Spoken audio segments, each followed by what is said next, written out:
अध्याय 2। एक असफल डाकू। अपने हाथों में जंग लगे कटे हुए ब्लेड को देखकर रॉडी को विश्वास नहीं हो रहा था कि वह दूसरों का पीछा कर रहा है और लुटेरा बन गया है। स्टार रॉडी को वाइल्ड बोअ पब नामक स्थान पर ले आया था, जहां उनकी मुलाकात एक आंखों वाले मध्यम आयु वर्ग के वसा से हुई थी। स्टार ने तब मोटे व्यक्ति से कहा कि उन्हें पैसे की जरूरत है और वे नौकरी की तलाश में हैं। हालांकि वह आदमी स्टार को जानता था, लेकिन उसे रॉडी पर ज्यादा भरोसा नहीं था। स्टार ने उसे आश्वासन दिया कि रॉडी खुद से ज्यादा कुशल था और यह भी कहा कि रॉडी एक ईमानदार और विश्वसनीय व्यक्ति था। फिर भी उस आदमी ने रॉडी के कौशल का परीक्षण करने का फैसला किया। सौभाग्य से वह चिंता गायब हो गई जब रॉडी ने एक मुक्के से मेज को ध्वस्त कर दिया। मोटा आदमी अब तुरंत रॉडी के बारे में उत्साहित था। उन्होंने महसूस किया कि इंपीरियल अकादमी के इस छात्र के पास ग्रेड 1 के तलवारबाज से अधिक ताकत है। उनके नेतृत्व में इस समय ऐसी प्रतिभा के केवल 2 अन्य लोग थे। इस युवक की भागीदारी से उस रात के व्यवसाय में सफलता की उच्च संभावना होगी। मोटा आदमी उन्हें पब के पीछे एक गुप्त कमरे में ले आया। अंदर साधारण कपड़ों में 3 और लोग थे। उनके चेहरे आंखों तक नकाब से ढके हुए थे। उन्होंने स्टार और रॉडी को सतर्क निगाहों से देखा। वे सभी स्टार को जानते थे और उन्हें सम्मान की नज़र से देखते थे। उन्होंने एक जादूगर का अनादर करने की हिम्मत नहीं की, विशेष रूप से स्टार जो विद्युत आत्मीयता का जादूगर था। उनमें से कोई भी बिजली से भुना नहीं बनना चाहेगा। हालांकि जब उन्होंने रॉडी की आंखों को देखा तो वे उतने मिलनसार नहीं थे। विशेष रूप से जब उन्होंने रॉडी का यिन यांग चेहरा देखा तो वे सभी अपनी हंसी रोके रहे। रॉडी वर्षों से इस तरह की प्रतिक्रियाओं के आदी थे और विशेष रूप से परेशान नहीं थे। कम से कम उन्होंने कोई भावनात्मक परिवर्तन नहीं दिखाया। जब फैटी ने उन्हें हथियार बांटे और उन्हें उनके काम के बारे में बताया तो रॉडी गदगद होने लगे। याद रखें, आप डाकू नहीं हैं। हालांकि आपको डाकू होने का नाटक करना चाहिए। आपका मिशन गाड़ी को रोकना और गाड़ी में रईसों को एक कड़वा सबक सिखाना है। याद रखें, मारो मत, उन्हें लूटना काफ़ी है। मेरे नियोक्ता ने किराए पर लिया हमें उन्हें सबक सिखाने के लिए। यदि आप उन्हें मारते हैं तो गिलोटिन में भेजे जाने के लिए तैयार रहें। जब आप लौटेंगे तो प्रत्येक व्यक्ति को 2 सोने के सिक्के मिलेंगे।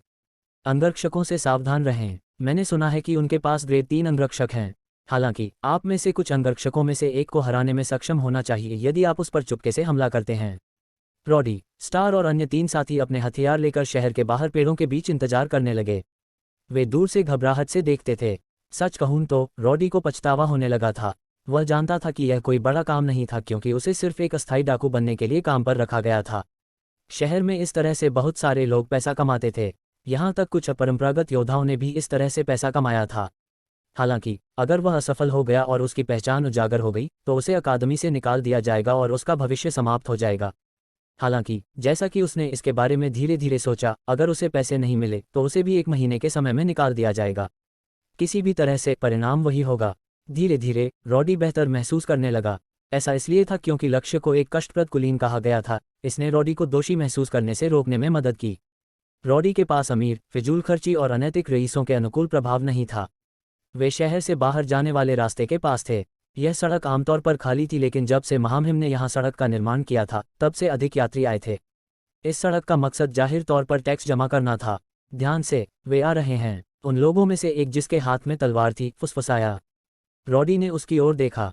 वह अपने कान को हल्के से जमीन पर दबाकर लेटा हुआ था। उस आदमी ने ऊपर देखा और उनसे कहा, तैयार हो जाओ, वे इस ओर आ रहे हैं। गाड़ी यहाँ है। रॉडी को यह व्यक्ति पसंद नहीं आया क्योंकि उसने सबसे पहले हथियार उठाया था। इस व्यक्ति ने जो हथियार लिया वह एक तलवार थी जिसे रॉडी भी चाहता था।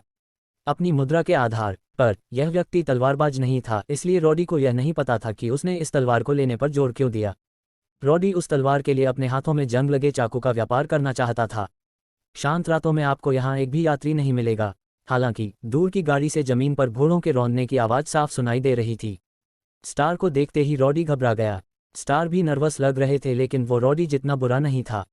आखिर स्टार ने पहले भी ऐसा किया था। कितनी भयानक रात है। गाड़ी के पर्दे खींचने से पहले निकोल अपनी उंगलियों से खेलती थी। चांदनी उस पर चमकी और उसके सुंदर सुनहरे बालों को रोशन कर दिया, जिससे वह देवी की तरह लग रही थी। निकोल खुश नहीं थी क्योंकि वह एक भयानक रात थी। महारानी के भतीजे बैरन स्लोअन कम से कम 1 महीने से उसका पीछा कर रहे थे। वह अब उसकी तंगी को बर्दाश्त नहीं कर सकती थी और आखिरकार उसके निवास पर भोज में शामिल होने के लिए तैयार हो गई थी। हालांकि वह असहनीय साथी, हालांकि हर दूसरे अवसर पर एक सज्जन व्यक्ति उसके साथ असभ्य था। ऐसा लगता है कि वह असहनीय साथी जो अभी अभी राजधानी आया है मेरा उपनाम नहीं जानता। उसने वास्तव में शराब पीने की हिम्मत की और मुझे चूमने का प्रयास किया। उसके क्रॉच पर वह लात उसकी बेशर्मी के लिए पर्याप्त सजा थी। यह निश्चित रूप से सुनिश्चित करेगा कि वह कम से कम 1 महीने के लिए महिलाओं को कोर्ट नहीं कर सकता। निकोल का मूड अभी भी बहुत खराब था। हालांकि उसने पहले ही उस मितली वाले कोठे को सजा दे दी थी, फिर भी उसका दिल दुखी था। क्या महान ट्यूलिप परिवार में इतनी गिरावट आई है? क्या महान ट्यूलिप परिवार, जो साम्राज्य की शाही सेना के युद्ध के देवता थे, ने तब तक मना कर दिया जब तक कि उन्हें केवल देश के बदमाशों द्वारा धमकाया नहीं जा सकता। निकोल जानती थी कि जब से उसके पिता की मृत्यु 6 साल पहले हुई थी, उसके परिवार ने समर्थन का अपना अंतिम मुख्य स्तंभ खो दिया था। भले ही वे साम्राज्य के एक मार्शल परिवार से थे, एक भी व्यक्ति के बिना एक परिवार शाही राजधानी में पैर जमाने में असमर्थ होगा। उसकी एकमात्र आशा उसका छोटा भाई था। दुर्भाग्य से वह मूर्ख परिवार को कई 100 साल ही बदनाम करेगा। उसका भाई, जो इंपीरियल आर्मी के युद्ध के देवता के वंशज थे, ने अपनी दयनीय ताकत से केवल इंपीरियल अकादमी में परेशानी पैदा की थी। अन्यथा वह अन्य रईसों के साथ पैसा खर्च करता और हर जगह परेशानी का कारण बनता। उसने सभी को सिरदर्द और दिल का दर्द दिया। उस समय वह, जिसकी उम्र 10 वर्ष भी नहीं थी, को अचानक पूरे परिवार की जिम्मेदारी संभालनी पड़ी। वह इतने वर्षों तक अपने विश्वास और दृढ़ता पर निर्भर रही थी। कभी कभी वह अपने बारे में सोचती थी, मैं लड़का पैदा क्यों नहीं हुआ? अगर वह एक लड़का होती तो यह अपने आप को अपने परिवार के पुनरुद्धार की जिम्मेदारी को निभाने के लिए उचित ठहराता। जब वह पिछली घटनाओं को याद कर रही थी, घोड़ा अचानक घबरा गया। गाड़ी चालक ओल्ड मार्क चिल्लाया, अरे डाकुओं! रॉडी जल्दी से बाहर नहीं निकला था। हालांकि वह मजबूत था, लेकिन वह लापरवाह नहीं था। उसने देखा कि अन्य लोग भाग रहे हैं क्योंकि वह पेड़ों के पीछे छिपना जारी रखता है। अगर वे लोग अपना चेहरा दिखाए बिना काम करवा सकते थे और उन्हें अभी भी भुगतान मिल सकता था, तो क्यों नहीं? कोचमैन को उसके एक साथी ने रोका। रॉडी ने देखा कि कुछ बिल्कुल सही नहीं था। क्या ग्रेड 3 का तलवारबाज नहीं होना चाहिए था? एक ही ड्राइवर क्यों था? हालांकि बूढ़ा ड्राइवर काफी सख्त लग रहा था, लेकिन उसके एक साथी ने उसे पहले ही गाड़ी से नीचे उतार दिया था। कार्य के अप्रत्याशित सुचारू निष्पादन ने उन्हें उत्साहित कर दिया। एक साथी ने गाड़ी के दरवाजे को जोर से मारा। यह गाड़ी के यात्रियों को डराने धमकाने के लिए था। अप्रत्याशित रूप से गाड़ी का दरवाजा धीरे से खुला। पहली चीज जो सामने आई वह थी गोल टखनों वाला पतला पैर। इसकी त्वचा बर्फ की तरह चिकनी थी। बस पैर ही भगवान की कृति थी। जबकि रॉडी अभी भी चकित था, गाड़ी से एक पतली आकृति निकली। अगर रॉडी पहले अचंभे में था, तो हर कोई निश्चित रूप से इस समय अचंभित हो जाएगा। यह लड़की, या यूं कहें यह देवी। चांदनी के नीचे उसका सुंदर चेहरा हाथी दांत जैसा था। उसके सुनहरे बाल धीरे धीरे बहने लगे। उसकी आंखों में एक शांत नीला रंग था। उसके छोटे गुलाबी होंठ हल्के से मुस्कुराए। रुको, मुस्कुराना ठीक नहीं। रॉडी ने आखिरकार देखा कि कुछ और गलत था, लेकिन वह समय पर चिल्ला नहीं सका।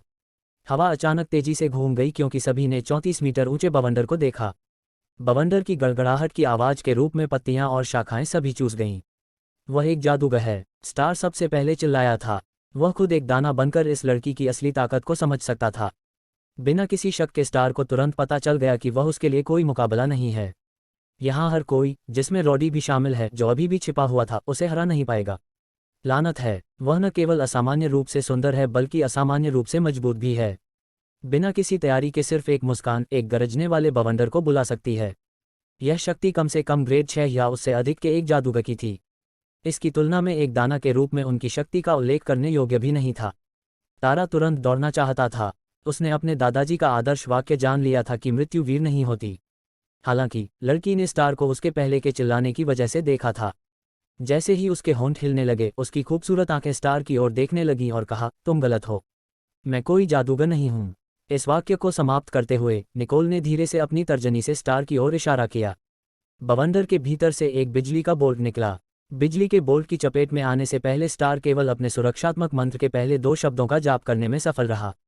उसके बाद खून से लथपथ चीख निकली। फिर निकोल ने धीरे से हाथ ऊपर उठाए। 2 लोग तुरंत ऊपर तैरने लगे, जैसे कि उन्हें किसी अदृश्य हाथ से पकड़ लिया गया हो। निकोल ने फिर से हाथ हिलाने से पहले अपनी मजाकिया निगाहों से उन्हें देखा। दोनों लोग आपस में टकरा गए और कुछ ही देर में बिना आवाज किए नीचे गिर पड़े। शेष व्यक्ति ने लड़ने की कोशिश नहीं की और तुरंत भाग गया। निकोल ने पीछा नहीं किया। उसने केवल उस व्यक्ति के सिर की ओर इशारा किया और उस पर बिजली का बोल्ट मार दिया। गरीब आदमी के बाल गिरते ही खड़े हो गए। रॉडी का मुंह लकवा मार गया था और वह दंग रह गया था। स्वाभाविक रूप से वह जानता था कि वह इस व्यक्ति को हरा नहीं पाएगा। वास्तव में वह एक ग्रेड 1 तलवारबाज से अधिक नहीं था। उसके 2 साथी भी ग्रेड 1 के तलवारबाज थे।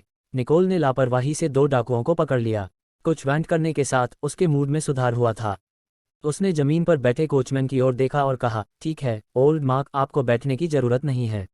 मुझे पता है तुम ठीक हो। बस किसी को पकड़ो और कल उन्हें सार्वजनिक सुरक्षा में ले जाओ। उनके पास निश्चित रूप से सहयोगी हैं।